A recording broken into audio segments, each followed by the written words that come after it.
এজন্য আল্লাহ তাআলা বলেছেন, ইসলামকে আমি তোমাদের জন্য পরিপূর্ণ জীবন ব্যবস্থা করে দিলাম, পূর্ণাঙ্গ করে দিলাম, পূর্ণতা দান করে দিলাম।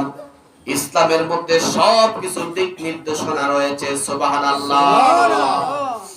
আল্লাহ পাক বলেন সূরা আল মায়েদার 3 নম্বর আয়াতে আল্লাহ পাক বলেন, আল ইয়াউমা আকমালতু লাকুম দীনাকুম ওয়া আতমামতু আলাইকুম নি'মাতি ওয়া রাদিতু লাকুমুল ইসলাম দীনা।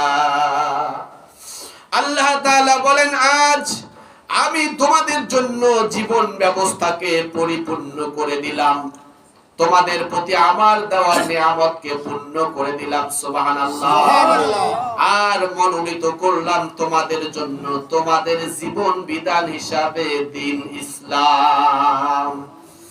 এই আয়াতে কারিমা আরাফার ময়দানে আখিরি ভাষণ, বিদায় হজের ভাষণে আল্লাহর পয়গম্বরের উপরে নাজিল হয়েছে। সুবহানাল্লাহ।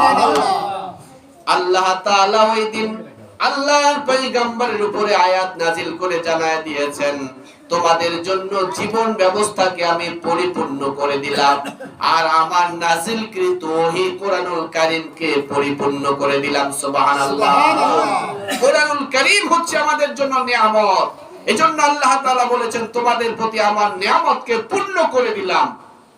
অর্থাৎ কোরআনও পরিপূর্ণ, ইসলামও পরিপূর্ণ। এবং আল্লাহ তাআলা নিজেই বলে দিয়েছেন, আর মনোনীত করলাম তোমাদের জন্য জীবন ব্যবস্থা হিসাবে। কি ব্যবস্থা হিসাবে? জীবন ব্যবস্থা হিসাবে। এখন জীবন শুরু হয় কখন থেকে? জন্ম থেকে। জীবন শেষ হয় কখন? মৃত্যু। জোরে বলেন ঠিক কিনা? এটাকে বলা হয় একটা জীবন, ঠিক কিনা? এই পরিপূর্ণ জীবন ব্যবস্থা হিসাবে মনোনীত করে দিলাম দ্বীন ইসলাম। সুবহানাল্লাহ।